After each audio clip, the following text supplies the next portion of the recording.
Thank you for joining October's Edu-Talk. We're going to be talking about terminology. And in order for us to learn about this topic, we're going to present our presenter today. Barbara Inge Karsh is the owner of Big Terminology, a terminology consultancy and training company since 2010. She has been providing terminology development, training, and consulting for Adobe, Facebook, Intuit, These, and others. She draws on her extensive experience working in-house for Microsoft and JD Edwards. Barbara completed a BA and an MA in translation and interpretation and has done her PhD level research in terminology science. She's an adjunct associate professor at New York University and teaches regularly at the Milbury Institute at Monterey. As a U.S. delegate to the ISO TC37, Barbara led the recently published revision of the ISO 12616-1 Terminology Work in Support of Multilingual Communication, Part 1, Fundamentals of Translation-Oriented Terminography. Barbara has dual citizenship from Germany and the United States. So we give the floor to our dear chair, Giovanna. Hello. Thank you, Alex. And it is my pleasure to instead introduce you, Barbara, in a less formal and more unconventional way. That's because I met Barbara in 1998 when I first came to this country. We worked at the company together. We were both 5, so we started very young. And Barbara and I are also partner in crimes because we both are a part of the ISO, the International Standardization Organization, working on standards for her for terminology and for me for interpreting and translation. So I am really happy that finally I can work back with Barbara because Barbara is always talking about terminology as a very, very appealing topic. Some of us has some problems with it, but let's see what we can find out and what can we learn and how we can become a master, at least better than yesterday, so that we can build this up in view of our workshop in November. So Barbara, without further ado, I give you the floor and thank you for joining us here at AAITE. Thank you very much, Giovanna, and thank you to the entire team at AAITE and also to all of you who showed up today. And I'm talking a little bit more to you as I still see you because I'm actually in Colorado on vacation. So I only have my laptop instead of 2 screens. I only have 1 screen. And so as soon as I share my presentation, I will not see you anymore. And so that's why I thought I'll take just a couple more minutes to see you and then now start sharing my screen with the presentation on Intro to Terminology Management and Part 1. Please feel free to communicate your questions through chat. If they are appropriate at that point, I'll answer right away. Otherwise, we can also do it later. I would love to answer as much as possible. If not today, then in November, because today, one of my main goals is, as you see at the bottom, is understanding your specific needs, but also first starting with, terminology. What is terminology? Identifying terminology and setting it off a little bit from general language words. You deal with both as translators and interpreters. Both are really important, but we want to focus really on terminology, so we need to make that distinction first. I will then also introduce you to different environments which call for different solutions. And since I don't know whether more of you come from the freelance perspective or the in-house perspective, maybe the language service provider perspective, we'll look into the whole landscape first and gain some insight into solutions. And then I look forward to your questions as they pop up during breakup sessions and also in a Q&A. Because I'm certainly happy to answer any question in any spectrum, in any of the environments. So when we say terminology, and I won't go too theoretical today, just so that you know, this is relatively high level. We really talk about the concepts, the ideas that we then in language express through terms, names, or other forms of linguistic expressions. And I'll go little bit deeper here with terms, you're all familiar with technical terms that are used in industry by experts. You're all familiar with that. We also categorize titles, so that's a little bit different as terms. So to form titles, let's say if you have a form that you need to translate or so, and maybe if that person who has the mic open switches that off, that would be great. Or job titles are also considered terms. And they're set off from proper names, for example, organization names. And I imagine in your setting, that would be school district names, school names, maybe organizational names within the educational settings. Those are two different categories, terms and names, that we definitely distinguish from one another. In the past, when terminology was done largely to classify things in industry, so 50 years ago, when the modern form of terminology came about, we really looked, strictly speaking, only at terms. We classified things and therefore looked at terms. Today, where we focus so much on translating material from one language to another, so a slightly different focus from classification, we also include other forms of language because we need them. So simply for pragmatic purposes, we include names, we include slogans, anything that doesn't look like, it's a technical term representing one concept can go in your term base, can be part of your preparation, because you might need it. So we have become, as terminologists, we have really changed quite a bit in the last 25, 30 years. We have become much more embracing of the needs of, people who really need terminology management.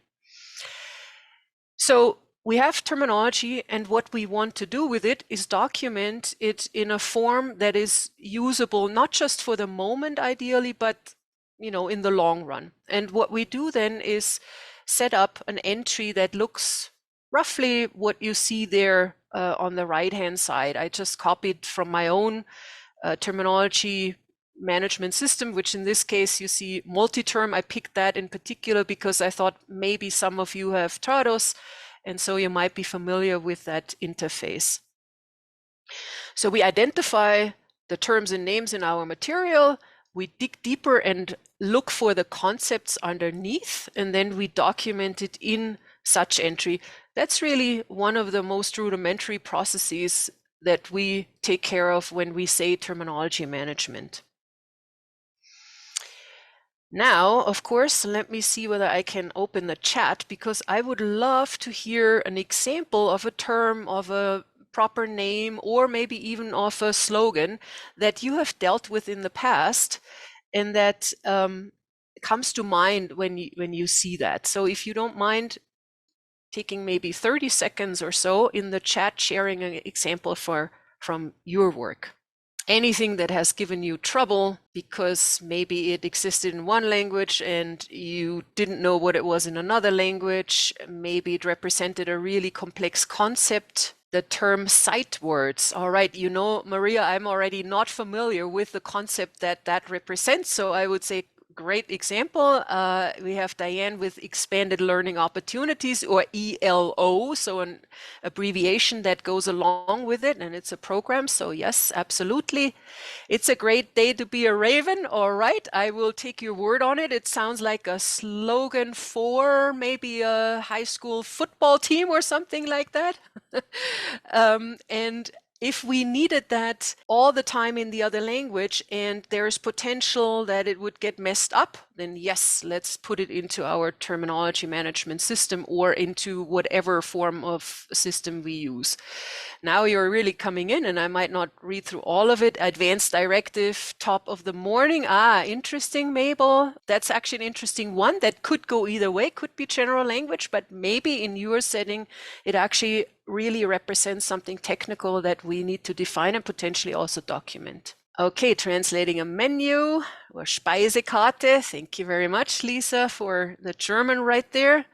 Going above and beyond for every student, every day. Nice slogan there again. Take note, Anna, I also take your word for it. It's really hard for me without context to say, is it general language or is it a word? So with that, I thank you for your contributions there. And let's look for a moment a little bit more into what that looks like, general language and terminology. So on the next slide, I have a form. I'm sitting in somebody else's house, so I have to shut off the phone here. You see a form, and does anybody have any idea what we are looking at? No is a perfect answer, by the way, here, too, unless somebody recognizes it. No? Okay. Well, then let's look at this form with what I blacked out there and look at the blacked out part. ROI, I'm not sure, but let's look at this. It's actually an authorization for medication form. I picked that from my own school district in the North Shore district in the Seattle area, where I normally live. And I blacked out here the words from general language. So all these connectors in between the technical terminology are hidden here. And what you actually see, so authorization, medication, birth date, parent, guardian, phone number, you see the North Shore School District and the symbol that they use, or their icon. You have LHCP as an abbreviation down here, release information, yes. But you see, when we looked at the first version of it, we couldn't really tell what it was. Even those of you who look at those forms maybe every day or have looked at them before, it was the first time actually for me, could not necessarily tell because I only shared general language words. So the things that can come up in any context and not just in an educational context. When we look at this subset now, obviously, we have medical terminology down here. Now, that would also come up in a hospital form or so. So we do have different, what we call domains or subject areas that are mixed on these forms, medical terminology, but also administrative terminology, etc., that we have to deal with as translators or potentially also as interpreters. The key really is that we don't spend too much time with the general language words because we have flexibility there. They can come up and, be a little bit more informal at times. And sometimes we choose more formal language. With the technical terminology, we don't often have that choice. That has a very precise concept that it represents, a term like licensed healthcare provider, for example. And we need to be really sure this is the technical term, here is the concept behind it, and here is how I express that with an equivalent in the other language. So I hope with this example of hiding general language on one form and technical language on the other, I gave you some impression on, or idea, some examples of what we're looking at when we say that technical term, terminology.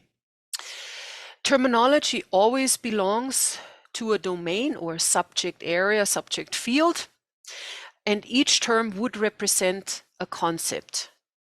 So here are some of the some of the domains that I think you might be dealing with in your settings in educational environments: legal terminology, administrative terminology, medical terminology, and even within medicine, you might have different subdomains basically that you might be dealing with. That could be sometimes really quite a lot. And so for you to be prepared for an assignment and think, what domain are we going to be in? What are the kinds of subjects that might come up? Therefore, what kind of terminology do I need to prepare is important in your preparatory work. And while I myself have both a bachelor's and a master's degree in interpretation, I have not interpreted in 20 some years. So I am no longer an expert there, and I'm really curious to learn what the difficulties are when you get ready for an interpretation assignment, for example. I'm a little bit more or much more involved with translators when I work for large companies, setting up their term bases and helping them fix or solve terminological issues. So still, I'm looking forward to your input on what presents problems to you. I didn't mention here on the right-hand side, you have some domains that are presented here in this network form, because of course domains are related, and it's not necessarily always immediately clear either whether a term belongs into one domain or another. So that's another terminological challenge we have. Okay, here is a relatively complex slide that I picked because it will allow me to examine a little bit of your environments. And with that, I mean, you could be, as a freelancer, be much more on the left-hand side of this slide, where we have all these aspects that are listed in the middle in a much simpler form. So for example, if you're a freelancer, you only support one process, or maybe two. If you're a translator and interpreter, your terminology work might be in support of translation and interpretation, or maybe just in support of translation. If you are, on the other hand, in the world that I mostly deal with, in the corporate world, you may have many different processes that you support with terminology work. So for example, search engine optimization has to do with terminology work, or support of the authoring process. So telling technical writers, hey, you just used a term you were not supposed to use. That's part of the terminology work of a large corporation. So we support many more processes there. We also support more languages, while you in your freelancer's office usually only support maybe 2 or 3. You definitely do one more than one. If an author is among us who only works in one language, then that would be the case there. You are potentially the only contributor there, and let me actually grab a pen so that I can walk through the slide a little bit more and guide you where I'm at. Winter. You may be the only contributor. You are the one who sets up a glossary. You are the one who maybe puts something in the term base. In large organizations, or let's say you are working in a house for a school, maybe there are several of you, and so there are more active contributors to a term base. At the same time, if you're in the freelance office, you are the only user of the terminology, and you have therefore a lot more flexibility. If there are more of you, you might want to agree, here is how we do our terminology work. And we can certainly give you some guidance on what are some of the rules that you might want to agree on. With a skill level that's not as clear cut as this slide necessarily wants to make it, it's just a matter of, you may have no idea about terminology management, or your skills are very basic, or they're very high. That's not necessarily environment dependent. That's really more individual dependent. Same with your skill set. What kind of skills within the terminology management area do you know already, or what are you still missing? But of course, if there are more people, then you often have one person who is much more involved, who therefore has a deeper skill set, who also needs to have a deeper skill set, and who has a higher understanding or a higher level of skills. You may not document anything in your freelance office as in, instructions on how to set up an entry, while if several of you work together, you may actually at least set up a page and say, hey, when you document this particular type of information, here is how we have agreed to do it. I won't go into the working method right now, but of course your tools infrastructure is very simple with your laptop, maybe a spreadsheet even just, or if you're a little bit more complex, then Trados with multi-term, or in the larger settings, even a full-blown terminology management setting. So think about that as you come up with your questions, so that I know, which area do we come from? What should we focus on? Should we focus on both ends of the spectrum, or so on? Very happy to address both there. The solutions, of course, will also depend on, what do you need? We do not want to overblow the solutions for somebody who is just working by themselves in the home office, who may just be preparing for a project or an assignment, while maybe somebody in an office will manage terminology for the long run. You may have, multiple forms that you need to translate for a particular district or school, and you may have an update in a year from today, and therefore to have the terminology managed in a system, just maybe multi-term, would be a good idea.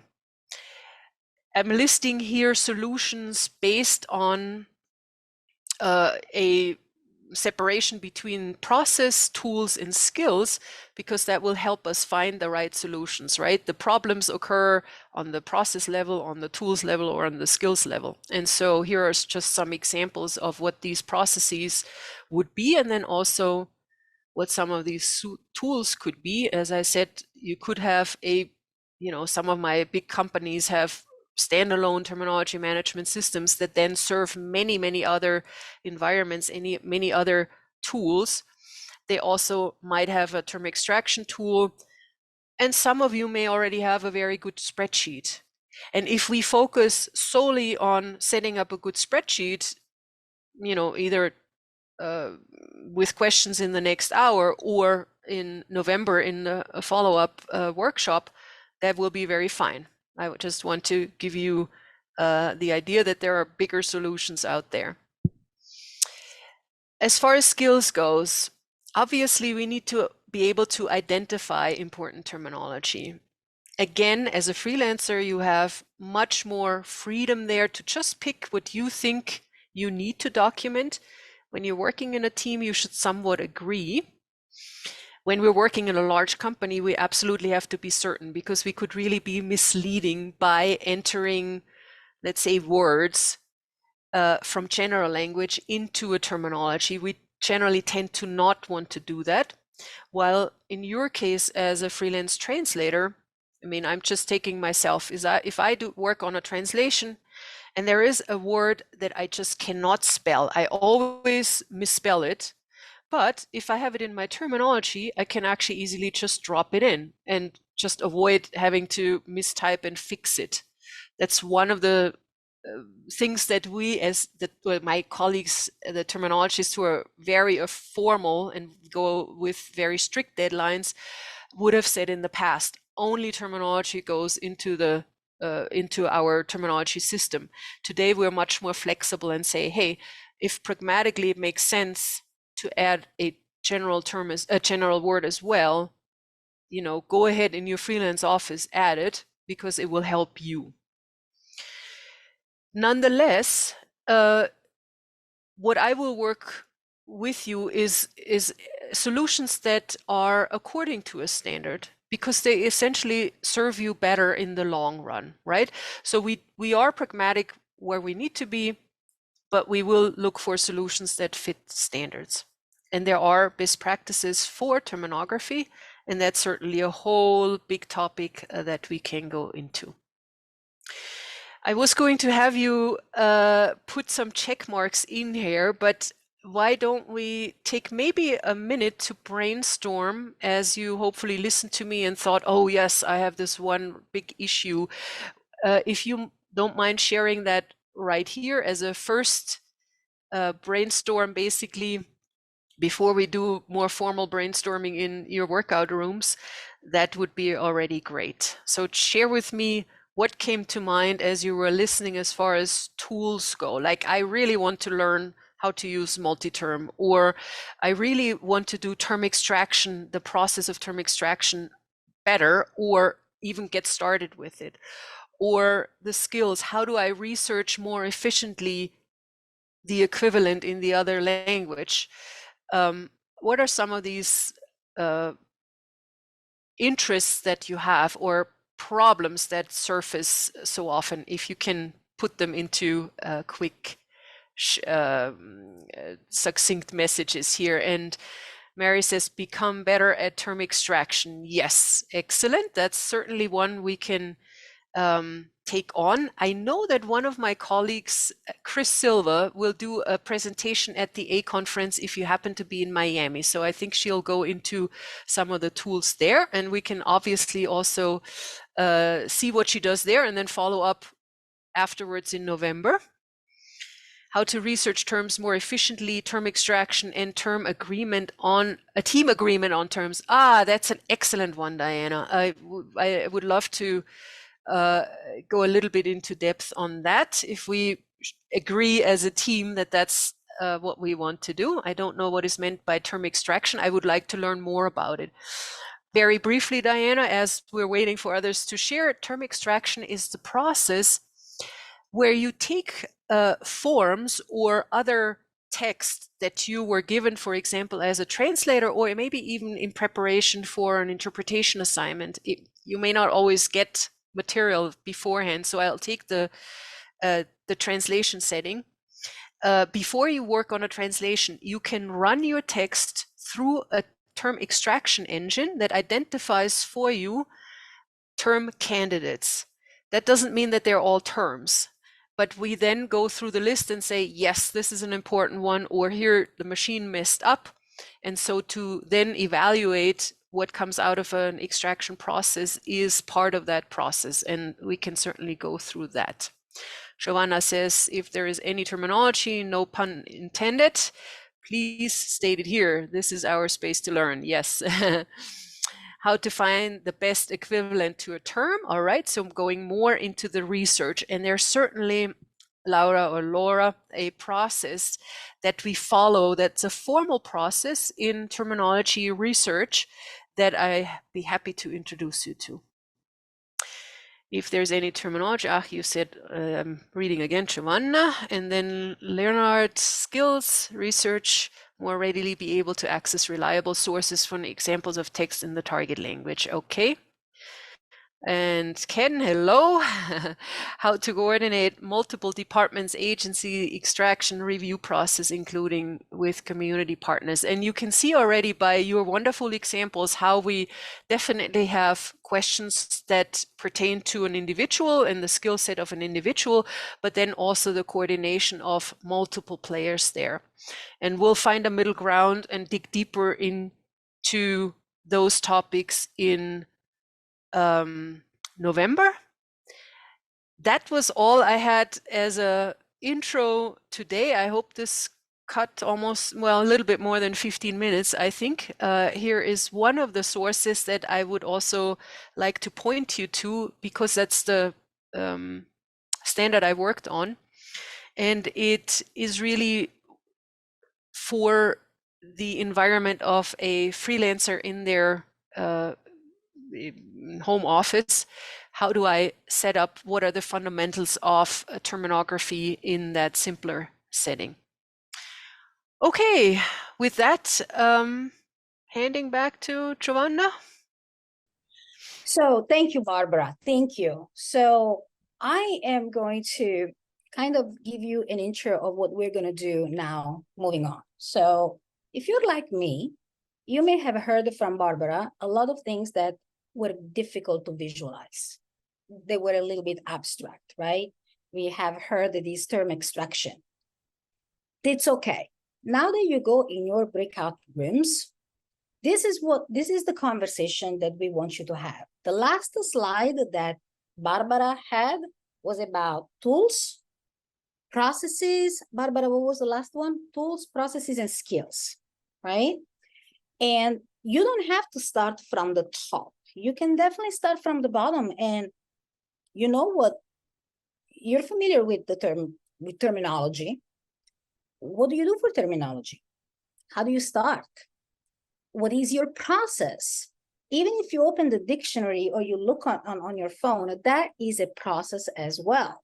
So what we want to get to is to try to understand where we are as a group of people that came together, and in these breakout rooms to exchange what we do, what we know, where we are, where we want to get to.